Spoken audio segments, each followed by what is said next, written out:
चलिए देखिए, ये जो प्रोग्राम है, ये प्रोग्राम है, इसको मैं कमेंट करके लिख दे रहा हूँ। How to input all elements of a matrix and display them.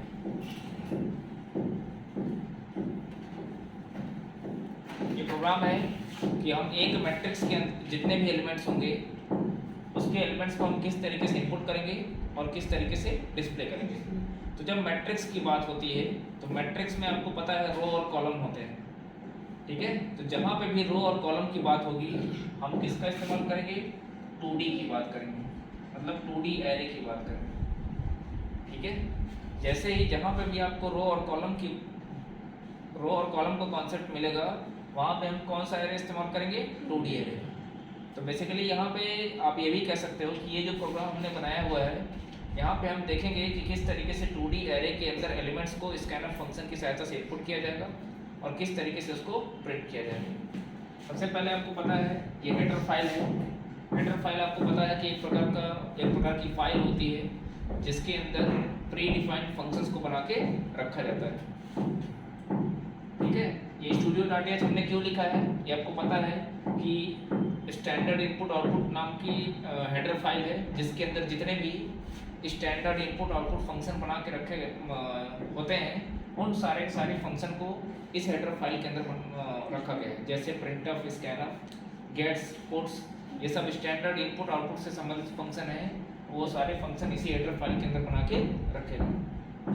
फिर है conio.h, ये इसका आपको पता है full form console input output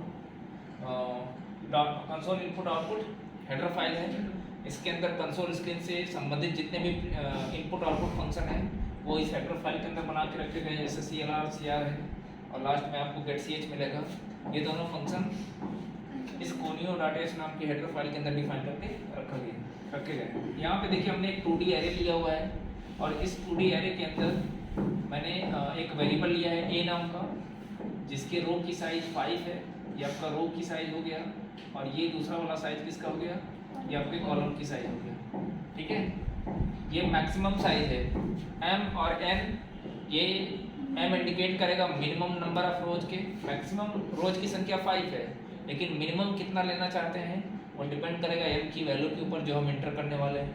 n क्या है, n डिपेंड करेगा नंबर ऑफ कॉलम्स को, ठीक है। और r और c हमने लिया है दो लूप के लिए, एक लूप चलेगा रो के लिए और एक लूप चलेगा कॉलम के लिए। तो जो हमारे पास मैक्सिमम साइज है, हम एरे के केस में हमेशा मैक्सिमम साइज लेते हैं। इसका रीजन भी हम आपको पहले भी बता चुके हैं कि इसलिए लेते हैं क्योंकि एरे की साइज फिक्स होती है और बाद में हम इसमें किसी भी प्रकार का परिवर्तन नहीं कर सकते।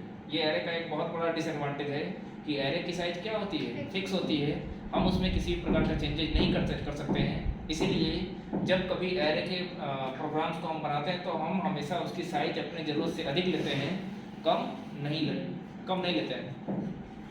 हमने क्या कर दिया, जो मैक्सिमम साइज थी उसमें से कितने नंबर ऑफ रोज और कॉलम्स को हम यूज करना चाहते हैं उसकी वैल्यू को हम सबसे पहले इंटर करेंगे। इसलिए मैंने printf से एक मैसेज दिया है, enter the number of rose and columns. और ये बात हमको ध्यान देना है कि जब हम रो और कॉलम की संख्या इंटर करेंगे तो मैक्सिमम साइज से के बराबर हो या तो उससे कम हो, उससे अधिक हम नहीं दे सकते। उससे अधिक देंगे तो एरर शो करेगा। तो ये हमको ध्यान देना पड़ेगा। जो m और n की वैल्यू हम एंटर करेंगे वो निश्चित रूप से या तो 5 के बराबर होना चाहिए या तो 5 से कम होना चाहिए, उससे अधिक नहीं होना चाहिए। तो हम ये मान लेते हैं। अच्छा देखिए m की वैल्यू यहाँ पे लिखा गया स्कैनर फंक्शन के अंदर एड्रेस ऑफ m और एड्रेस ऑफ n, यानी हमसे ये दो वैल्यू मांगेगा और दो वैल्यू हम देंगे। पहली वाली वैल्यू m के अंदर जाएगी और दूसरी वाली वैल्यू n के अंदर जाएगी। मान लीजिए पहली वाली वैल्यू हमने 2 दिया और दूसरी वाली वैल्यू मैंने 3 दिया, तो ये 2 चला गया m में और 3 चला गया n में। यानी हमारे पास जो 5 रोज हैं उनमें से मिनिमम कितने नंबर ऑफ रोज यूज करना चाहते हैं 2, और मिनिमम कितने नंबर ऑफ कॉलम्स यूज करना चाहते हैं 3। अब उसके बाद हम क्या करेंगे, हमारे पास जो 2D एरे होगा बना होगा इस तरीके से, हम उसमें सारे एलिमेंट्स को स्टोर करेंगे। अच्छा इन दोनों की अगर आप मैक्सिमम साइज पता करना चाहते हो एरे की, मैक्सिमम मत कहिए, मिनिमम कितना साइज हम कितने मिनिमम कितने ब्लॉक्स बनेंगे। मैक्सिमम ब्लॉक की बात करेंगे तो 25 ब्लॉक्स बनेंगे, लेकिन हम मिनिमम को लेके चलते हैं। मिनिमम कुल कितने ब्लॉक्स बनेंगे 6। रो और कॉलम का गुणा कर दीजिए तो आपको मिनिमम नंबर ऑफ एलिमेंट्स आपको पता चल जाएंगे। तो हम 6 ही ब्लॉक बनाते हैं, 1 2 3 4, ठीक है। इसमें इंडेक्सिंग कर लेते हैं। अब देखिए इंडेक्सिंग आपको पता है 0 0 6 इसमें डबल इंडेक्सिंग चलती है, क्योंकि एक साइड एक किसके लिए एक किसको रिप्रेजेंट करता है रो को, और दूसरा किसको रिप्रेजेंट करता है कॉलम को। यानी ये पहला वाला किसको रिप्रेजेंट करेगा रो को, और दूसरा वाला किसको रिप्रेजेंट करेगा कॉलम। और आपको पता है इंडेक्स नंबर कहाँ से स्टार्ट होता है 0 0 से। यही कारण है कि रो और कॉलम का जो इंडेक्स नंबर स्टार्ट हो रहा है कहाँ से हो रहा है 0 0 से। 0 0 हो गया 0 1। जीरो का मतलब हो, अब देखिए यहाँ भी 0 है यहाँ भी 0 है, इसका मतलब ये हो गया कि ये 0th रो है, ये 0th रो का 0th कॉलम है, 0th रो का फर्स्ट कॉलम है। और कुल कितने कॉलम होने चाहिए 3 कॉलम्स होने चाहिए। तो अभी एक कॉलम और चलेगा, मतलब एक कॉलम हो गया, दूसरा कॉलम हो गया और तीसरा कॉलम। रो पहला ही है, कैसे पता सब जगह 0 है। अब क्या होगा जब एक रो कंप्लीट हो जाएगा तब हम दूसरे रो पे आएंगे। हमने कल भी बताया था, फिर बता रहे जब एक रो कंप्लीट हो जाएगा। एक रो कंप्लीट कब होगा जब उसके अंदर सारे कॉलम्स आ जाएंगे। मैक्सिमम कितने कॉलम थे 3, तो 3 कॉलम आ गए। फिर अब दूसरे रो की स्टार्ट करेंगे। दूसरा रो स्टार्ट होने का मतलब देखिए ये 0 से 1 हो गया। पहला वाला ध्यान दीजिएगा रो को डिपेंड कर रहा है, दूसरा वाला किसको डिपेंड कर रहा है कॉलम को। तो यहाँ पे क्या हो जाएगा 1 1, यहाँ पे क्या हो जाएगा 1 1 2। अब क्या करेंगे ये इस तरीके से मेमोरी के अंदर ब्लॉक बना होगा। अब इन ब्लॉक्स के अंदर हम वैल्यू इनपुट करेंगे। तो उसके लिए हमने सबसे पहले मैसेज दे दिया enter all elements of a matrix. फिर हमने एक लूप चलाया है रो के लिए जिसकी वैल्यू कहाँ से स्टार्ट हो रही है 0 से। तो पहले देखिए 0 पे चेक करेगा 0 लेस देन m की वैल्यू कितनी है 2। 0 लेस देन 2 की कंडीशन होगी ट्रू। ट्रू होगी तो कहाँ जाएगा यहाँ पे c की वैल्यू ले लेगा। c में कितना ले लेगा 0 0 रखेंगे यहाँ पे कंडीशन टेस्ट करेगा। और n की वैल्यू कितनी है 3। 0 लेस देन 3 की कंडीशन होगी ट्रू। अब यहाँ देखिए ये इनर लूप की बॉडी है, मतलब हमने इनर लूप की अलग बॉडी बनाया है जिसके अंदर 2 स्टेटमेंट लिखे गए। एक तो लिखा है सबसे पहले प्रिंटफ। प्रिंटफ क्या करेगा प्रिंट करेगा, क्या प्रिंट करेगा a ऑफ a को एज प्रिंट करेगा मॉड d की जगह पे r की वैल्यू, इस मॉड d की जगह पे c की वैल्यू, यानी r की वैल्यू भी 0 है और c की वैल्यू 0 है। ये प्रिंटफ क्या करेगा इतना मैसेज प्रिंट करेगा। अब जब स्कैनर पे एग्जीक्यूट करेगा तो हमसे एक नंबर मांगेगा। हमने नंबर मान लीजिए एंटर किया 6। जैसे 6 लेके हम एंटर करेंगे ये 6 कहाँ चला जाएगा a के इंडेक्स नंबर 0 0 पे। a के इंडेक्स नंबर 0 0 और लोकेशन ये है। यहाँ पे इस तरीके से एलिमेंट क्या हो जाएगा स्टोर हो जाएगा। फिर क्या होगा c की वैल्यू बढ़ाएगा, c में 1 हो जाएगा। 1 लेस देन 3 की कंडीशन होगी ट्रू। ट्रू होगी तो फिर ये प्रिंट करेगा। सबसे पहले प्रिंटफ प्रिंट करेगा तो ये क्या हो जाएगा a ऑफ 0 1, ठीक है। ये प्रिंटफ इतना प्रिंट करेगा। फिर जब स्कैनफ स्टेटमेंट एग्जीक्यूट करेगा तो हमसे एक नंबर मांगेगा। हमने कोई नंबर दे दिया 9 लिख के जैसे एंटर करेंगे वो कहाँ चला जाएगा a ऑफ 0 1। फिर क्या होगा फिर c की वैल्यू बढ़ाएगा, कितना हो गया 2। 2 लेस देन 3 की कंडीशन हो गई ट्रू। तो फिर ये क्या करेगा फिर प्रिंटफ क्या करेगा प्रिंट करेगा, क्या प्रिंट करेगा a ऑफ इस मॉड d की जगह r की वैल्यू और इसकी जगह c की वैल्यू। तो यहाँ पे हो जाएगा 0 2। फिर एक नंबर मांगेगा, हमने नंबर दिया 3। जैसे 3 लिख के एंटर करेंगे वो 3 कहाँ चला जाएगा a ऑफ 0 2। फिर c की वैल्यू बढ़ाएगा। जैसे c की वैल्यू 3 होगी इनर लूप की कंडीशन फॉल्स होगी। तो इनर लूप की कंडीशन फॉल्स होगी तो वापस कहाँ जाएगा आउटर लूप पे, मतलब रो वाले लूप पे। इसकी वैल्यू कितनी हो जाएगी 1। 1 पे कंडीशन ट्रू होगी क्योंकि 1 2 से छोटा होता है। फिर c पे वापस आएंगे तो c की वैल्यू फिर से कहाँ हो जाए स्टार्ट हो जाएगी 0 से। 0 लेस देन 3 की कंडीशन होगी ट्रू। ट्रू होगी तो प्रिंट करेगा, क्या प्रिंट करेगा a of 1 0 is equal to. इस बार हमने नंबर दे दिया 7। 7 लिख के जैसे एंटर करेंगे 7 कहाँ जाएगा a ऑफ 1 0। फिर c की वैल्यू बढ़ाएंगे, c में 1 हो जाएगा। 1 लेस देन 3 की कंडीशन होगी ट्रू। ट्रू होगी तो क्या प्रिंट करेगा सबसे पहले प्रिंट करेगा a ऑफ 1 1। एक नंबर हमने दे दिया 10। 10 कहाँ के स्टोर हो गया। फिर c की वैल्यू बढ़ाएंगे, कितना हो गया 2। 2 लेस देन 3 की कंडीशन होगी ट्रू। ट्रू होगी सबसे पहले प्रिंट करेगा a ऑफ 1 2। यहाँ पे हमने नंबर दे दिया 5। जैसे 5 लिख के एंटर करेंगे ये यहाँ पे स्टोर हो जाएगा। फिर c की वैल्यू बढ़ाएंगे, कितना हो गया 3। 3 लेस देन 3 की कंडीशन फॉल्स होगी। फिर इनर लूप की बॉडी से बाहर जाएगा। फिर r पे जाएगा। r की वैल्यू जैसे 2 होगी इसकी भी कंडीशन क्या हो जाएगी फॉल्स। फॉल्स होगी तो पूरी लूप की बॉडी से बाहर हो जाएगा। इसका मतलब ये हो गया कि 2D एरे के अंदर जो एलिमेंट्स को हमको इनपुट करना था उसके सारे के सारे एलिमेंट को हमने इनपुट कर दिया, किसके अकॉर्डिंग, रो और कॉलम की साइज के अकॉर्डिंग। अब हम क्या करेंगे, अब हम सारे एलिमेंट को प्रिंट कराएंगे। अब हम सारे एलिमेंट को प्रिंट कराएंगे तो उसके लिए आप देख सकते हो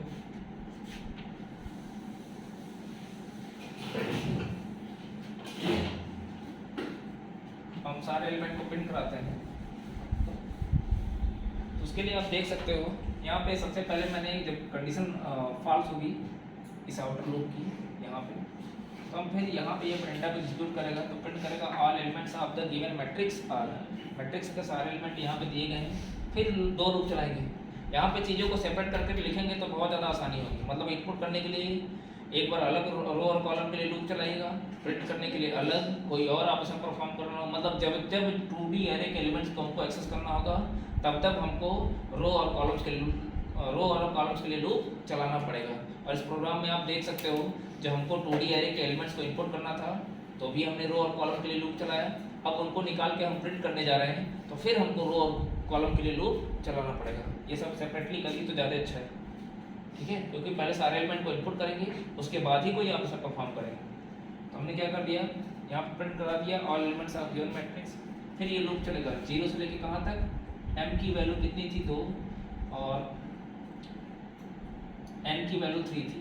तो ये R 0 से स्टार्ट करेगा, 0 पे कंडीशन चेक करेगा, फिर C 0 पे आएगा, 0 लेस देन 3 की कंडीशन। अब ये प्रिंटअप देखिए प्रिंट करेगा ए ऑफ आर सी, आर की वैल्यू 0 है, सी की वैल्यू 0 है, यानी किसकी वैल्यू प्रिंट करेगा, ए ऑफ 0 0। ए ऑफ 0 0 पे कौन सी वैल्यू, यहाँ पे देखिए हमने थोड़ा सा स्पेस दिया, एक स्पेस दिया हुआ है, यानी अब इस एलिमेंट के बाद एक स्पेस आ जाएगा, ठीक है। अब देखिए यहाँ पे ध्यान से देखिएगा, इस फॉर जो इनर फॉर लूप है इसके लिए हमने कोई कर्ली ब्रेस यहाँ पे नहीं लगाया है। इसका मतलब इसी एक स्टेटमेंट को अपनी बॉडी समझेगा। अपनी बॉडी समझने का मतलब ये हो गया कि इसी को एग्जीक्यूट करके फिर वापस टर्न हो जाएगा। हम कर्ली ब्रेस कब लगाते हैं, जब हमको एक से अधिक स्टेटमेंट को साथ साथ एग्जीक्यूट कराना होता है। तो सी की वैल्यू बढ़ेगा तो कितना हो जाएगा 1, 1 लेस देन 3 के कंडीशन होगी ट्रू होगी तो क्या प्रिंट करेगा, ए ऑफ 0 1, यानी उसी लाइन में प्रिंट करेगा 9। फिर सी की वैल्यू बढ़ाएगा कितना हो गया 2, 2 लेस देन 3 के कंडीशन होगी ट्रू, फिर किसको प्रिंट करेगा, ठीक है। फिर क्या होगा, ए ऑफ सॉरी, फिर जैसे सी की वैल्यू 3 होगी कंडीशन होगी फॉल्स, फॉल्स होगी तो क्या करेगा, अब ये कंडीशन फॉल्स हो गई तो फिर यहाँ पे देखिए इस प्रिंटअप को छोड़ देगा, पहले वाले प्रिंटअप को छोड़ देगा, सेकंड वाले प्रिंटअप को एग्जीक्यूट करेगा। तो यहाँ पे हमने न्यू लाइन इंसर्ट किया है क्योंकि हम डाटा को हम 2D फॉर्मेट में डिस्प्ले कराना चाहते हैं, मतलब रो और कॉलम के रूप में। और एक चीज़ और हमने आपको बताया था कि जब मेमोरी में स्टोर होता है डाटा तो बिल्कुल 1D के जैसा स्टोर होता है। ऐसा नहीं कि डेटा भी जब मेमोरी के अंदर स्टोर होगा 2D शेप में होगा। ये क्वेश्चन पूछा जाता है बार बार, क्योंकि 1D लीनियर वे में मेमोरी एलोकेशन होता है, तो 2D में क्या, 2D के केस में भी लीनियर वे में होता है या 2D शेप में मेमोरी में डाटा स्टोर होता है, तो लीनियर वे में। हाँ, मॉनिटर पे हम जब प्रिंट कराएंगे तब उस समय हम रो और कॉलम के अकॉर्डिंग डाटा को प्रिंट करा सकते हैं। तो फिर क्या होगा, न्यू लाइन करने का मतलब हमारा कर्सर यहाँ आ जाएगा, कर्सर यहाँ आ जाएगा तो फिर क्या होगा, सी की आर की वैल्यू बढ़ाएगा, आर की वैल्यू कितनी हो जाएगी 1, 1 लेस देन 2 की कंडीशन होगी ट्रू होगी तो क्या होगा, सी की वैल्यू कितना फिर से लगेगा 0, 0 लेस देन 3 के कंडीशन होगी ट्रू, तो प्रिंट करेगा किसको, ए ऑफ 1 0 को, आर की वैल्यू 1 है, सी की वैल्यू 0, यानी प्रिंट करेगा किसको, सॉरी 7। फिर सी की वैल्यू बढ़ाएगा 1 हो जाएगा तो फिर किसको प्रिंट करेगा, ए ऑफ 1 1 मतलब 10, फिर 5, ठीक है। इस तरीके से सारे के सारे एलिमेंट को प्रिंट कर देंगे, ठीक है। अब हम आपको इसी में बताएंगे, इसी में हम ऐड कर देते हैं कि अगर हमसे ये कह दे, जैसे मान लीजिए हमारे पास इसी प्रोग्राम में हमने अगर आपसे कह दिया कि जैसे मान लीजिए हमारे पास इस तरीके से एक 2D एरे है, वो तो हो गया है ना, उसके बाद CH है, फाइनली वो कंप्लीट हो जाएगा। अब हम आपको दूसरा क्वेश्चन एक बताने जा रहे हैं, इस तरीके से अगर कोई मैट्रिक्स दिया हो, है ना, इस तरीके से अगर कोई मैट्रिक्स है जिसकी साइज मान लीजिए 3 × 3 है, जब 3 साइज इस तरीके से गिवन हो, 3 क्रॉस 3 का मतलब हो गया रो की संख्या कितनी है 3 और कॉलम की संख्या 3 है, और हमको कह दे कि फर्स्ट रो के एलिमेंट को सिर्फ डिस्प्ले कराइए, सिर्फ हमको फर्स्ट रो के एलिमेंट को डिस्प्ले करना है। तो अब आप बताइए यहाँ पे अगर ध्यान से देखा जाए कि रो को कौन इंडिकेट कर रहा है, ये आर इंडिकेट कर रहा है, और फर्स्ट रो का मतलब क्या, जब आर की वैल्यू 0, आर की वैल्यू 0 होने का मतलब, आर की वैल्यू 0 होने का मतलब ये है कि फर्स्ट रो, आर की वैल्यू 0 होने का मतलब क्या, फर्स्ट रो, आर की वैल्यू 1 होने का मतलब सेकेंड रो, और आर की वैल्यू 3 होने का मतलब, सॉरी 2 होने का मतलब थर्ड रो की बात हो रही है। तो अगर हम आपसे ये कह दें कि write a program to input a matrix, मैं क्वेश्चन लिख देता हूँ, write a program to input a matrix, input a matrix of size 3x3 to print all elements of first row। तो आप तो लोग पूरा चलाएंगे, लेकिन हम प्रिंट सिर्फ उसी एलिमेंट को करें, कंडीशन लगा देंगे, प्रिंट उसी एलिमेंट को करेंगे जब r की वैल्यू क्या होगी 0 होगी। तो इसके लिए हम कंडीशन लगा सकते हैं, वो कंडीशन आप देख सकते हो। यहाँ पे देखिए हम सारे एलिमेंट को प्रिंट नहीं करा रहे हैं, हम यहाँ पे चेंज करने जा रहे हैं, वो चेंज इस तरीके से है, ठीक है। हम यहाँ पे कंडीशन लगाएंगे इफ फर्स्ट रो के एलिमेंट की बात हो रही थी, हम यहाँ पे कंडीशन लगा देंगे if r is equal to 0 then printf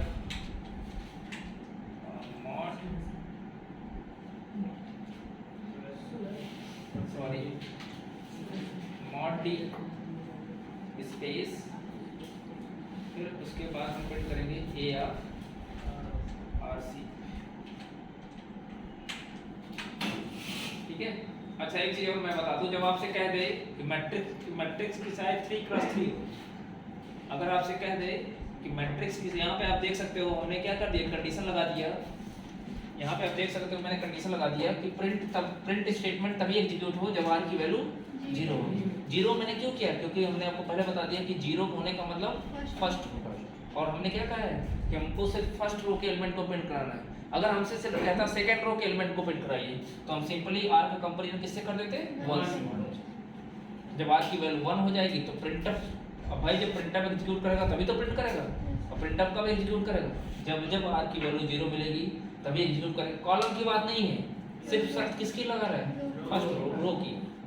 तो हम r की वैल्यू 0 करेंगे तो फर्स्ट रो का एलिमेंट प्रिंट करेगा, इसको प्रिंट करके देख भी सकते हैं। अच्छा एक चीज और मैं आपको बता दूं, जब ये कह दे इस तरीके से कि रो और कॉलम की संख्या क्या हो, फिक्स हो, अगर दे दे तो हम सिंपली क्या करेंगे, इसमें भी हम क्या करेंगे, हम उस केस में यहाँ पे हम साइज क्या करेंगे 3, और तब हमको m और n लेने की कोई जरूरत नहीं है, क्योंकि उसने डिक्लेयर कर रखा है। m और n कब लेंगे, जब वो कहेगा m क्रॉस n, अगर उसने कह दिया कितने रो होने, इतने कॉलम होने चाहिए, तो फिर हमको कुछ लेने की जरूरत नहीं है। अब देखिए हमने क्या कर दिया, जो मिनिमम रो और कॉलम की संख्या हम लोग एंटर कर रहे थे उसको मैंने क्या कर दिया, हटा दिया। अब यहाँ पे हम क्या कर देंगे 3 कर देंगे, डायरेक्टली हम जहाँ जहाँ m है वहाँ पे हम क्या कर देंगे, वैल्यू को पुट कर देंगे।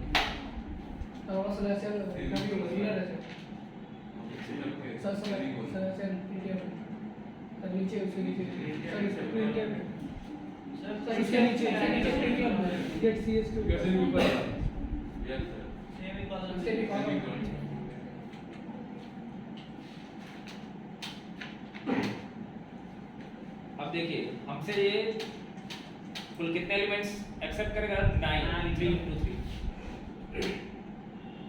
हम इस तरीके से एलिमेंट को एंटर करते जाएंगे। देखिए सिर्फ फर्स्ट रो के एलिमेंट को प्रिंट किया है, किया कि नहीं किया, सिर्फ फर्स्ट रो के एलिमेंट को प्रिंट किया है। अब आप कहोगे कैसे पता चलेगा फर्स्ट रो, देखिए फर्स्ट रो में कौन सा होगा, 2 3 4, ये तो दिख रहा है। देखिए फर्स्ट रो 0 0 0 है, और ये कॉलम की value first column, second column और थर्ड कॉलम। अगर हम r की वैल्यू 1 कर देते तो ये 6 7 8 प्रिंट करेगा, आप देख सकते हो।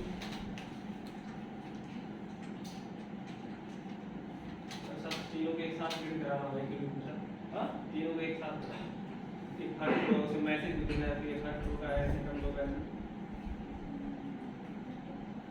तो आप मैसेज के साथ आर की वैल्यू प्रिंट करा दीजिए।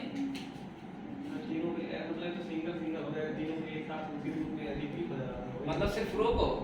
हाँ सर। अरे यार तो फिर पूरा मैट्रिक्स हो गया ना वो।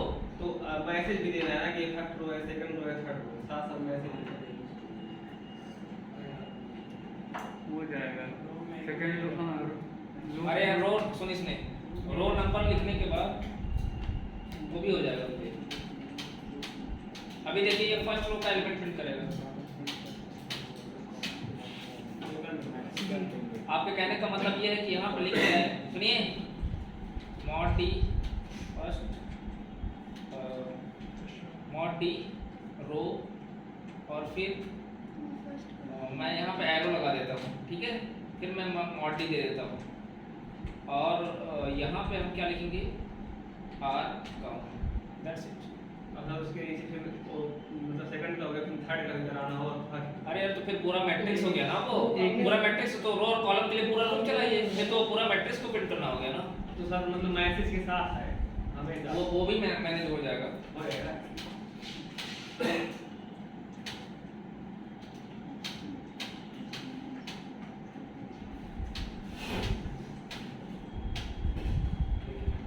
फर्स्ट रो, लेकिन अब यहाँ पे देखिए, देख सकते हो आप कि सारे मैसेज प्रिंट कर रहा है।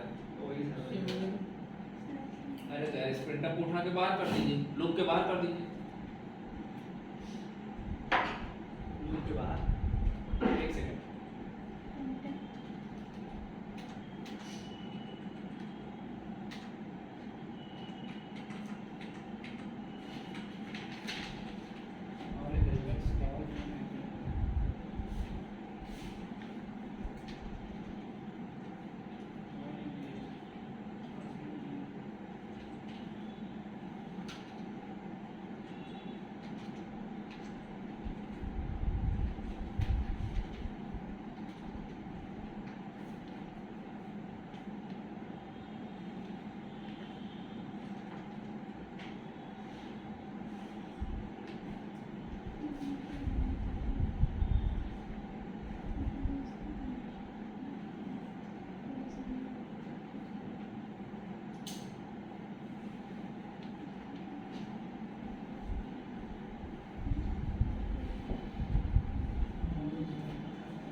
तब आप उसकी वैल्यू इनपुट कर लीजिएगा, उससे अच्छा ये है कि इनपुट कर लीजिएगा। इनपुट करने के बाद तब आप स्पेसिफाई कर सकते हैं।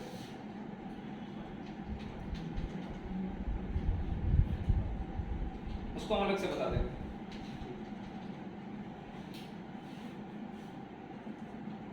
अगर इस प्रिंटअप में करेंगे तो दिक्कत यही आएगा कि वो उतनी बार प्रिंट करेगा जितने रो के वही बात प्रिंट हो जाएगा।